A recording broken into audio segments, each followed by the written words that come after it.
Hi everyone, how's it going? We're going to get back to talking about how Aptera is going to help the US out. And so let's go ahead and get into this right now.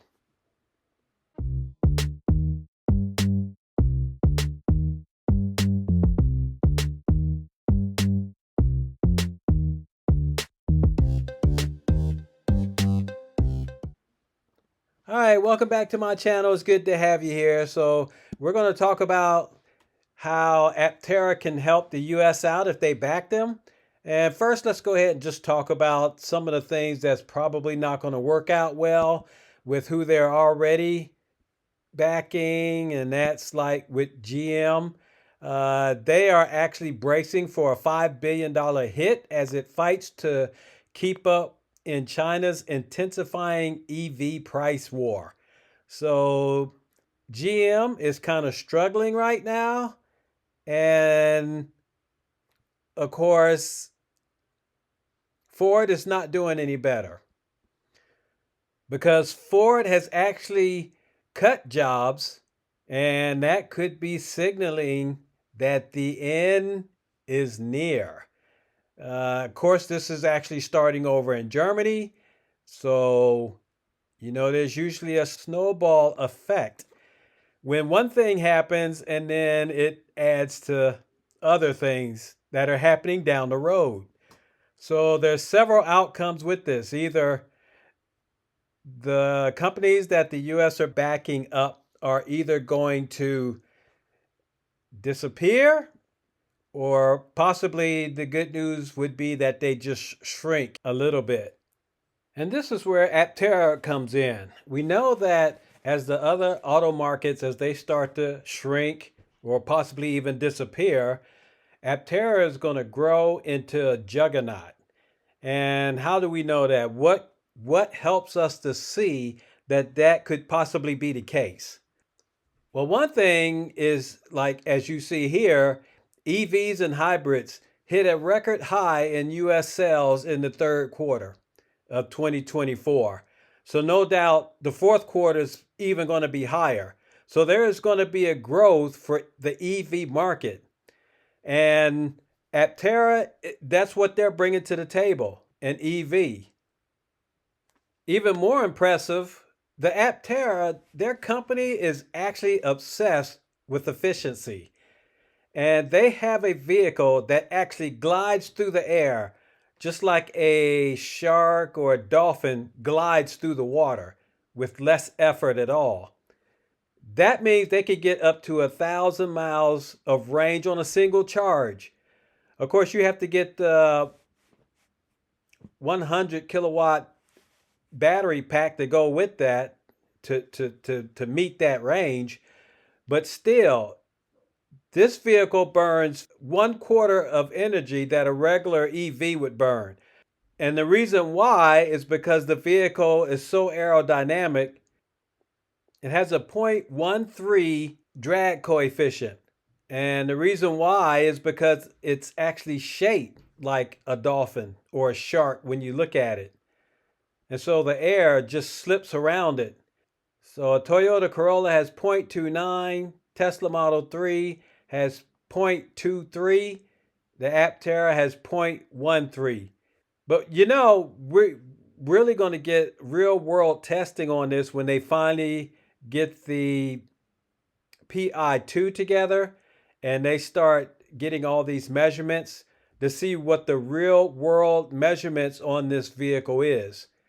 This is going to be not only the lightest and the strongest and the safest vehicle on the road for a two-seater. It's also lightweight because it's made out of composite. It's not made out of steel, even though it does have some steel elements and some aluminum elements in it.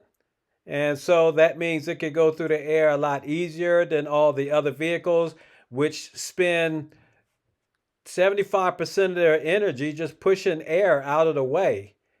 And so while you're driving an Aptera, it doesn't take much power to get from one point to another. Another thing that's great about Aptera, the company is efficient not only in putting their vehicle together, but also in production. And so we're going to take a look at a couple of clips. This will be one of the most capital efficient designs of a new vehicle ever. I mean, we've been able to do so much with this amount of money that in any comparative example that we've seen with OEMs or other vehicles, other companies, it's 5-10 times as much money. So we are both thankful for the investors and the accelerators, but we're also we want to take note of just how much we've done with this money versus anything else that we've seen. Yeah, most vehicle programs, even modern recent vehicle programs, cost in the 3 to 4 billion, sometimes 5-6 billion. We've seen notable EV companies building pickup trucks that have spent a lot of money to get to production. We're capital efficient in a lot of different ways. The way we build our body structure is capital efficient. The way we've designed our subsystems and leverage our supply chain is really capital efficient. And that means for an order of magnitude less money, we're able to put this vehicle to production. And it's been with your support that we've come this far. So they're bringing out about how much money they're saving, because putting the Aptera together, just the way they did it, it just saves so much money. They're so focused on saving money while putting the Aptera together. And as a matter of fact, they're giving you an idea exactly how much they save by getting to this point, to the PI, and putting the vehicle on the road. And they have done a tremendous job. As a matter of fact, Sandy Monroe actually gives us an idea of actually how much money they save up until this point. Let's take a listen to that. Well, Steve and Chris, this has been brilliant. I'm really, really happy that we got the chance to come down here and have a look at everything. I'm really impressed with the progress that you've made.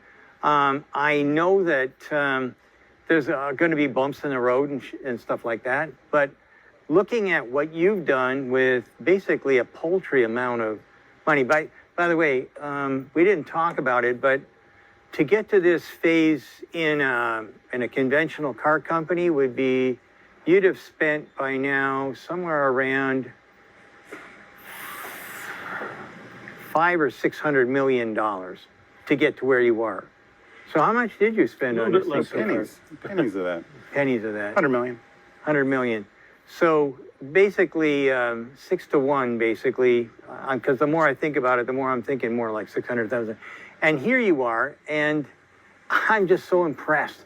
And this is a perfect build.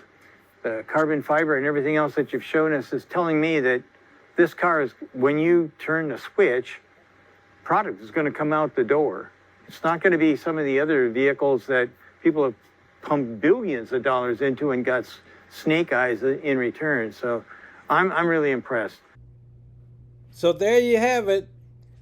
They only spent $100 million just to get to the point to where they're getting the prototype out, where other OEMs would have spent $600 million, 6 times the amount, just to get to this point.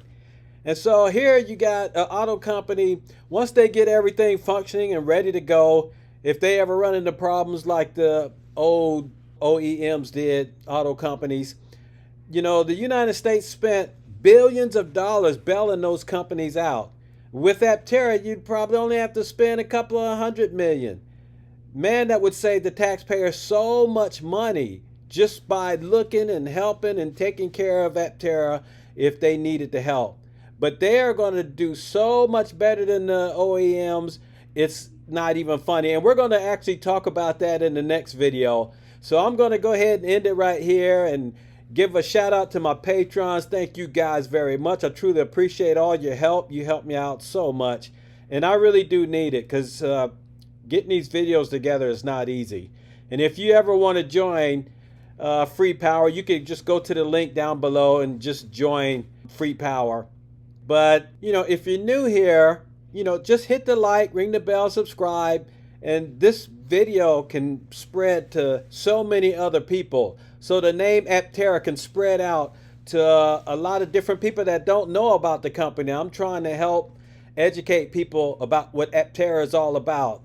And if you do that, then this will reach more people. But anyway, you guys, y'all take care. You have a good one. And we're going to talk more about how the United States can actually benefit from helping Aptera. So y'all take care. Enjoy the rest of your day. We'll catch you in the next video. You have a good one. So we'll talk to you later. Bye-bye.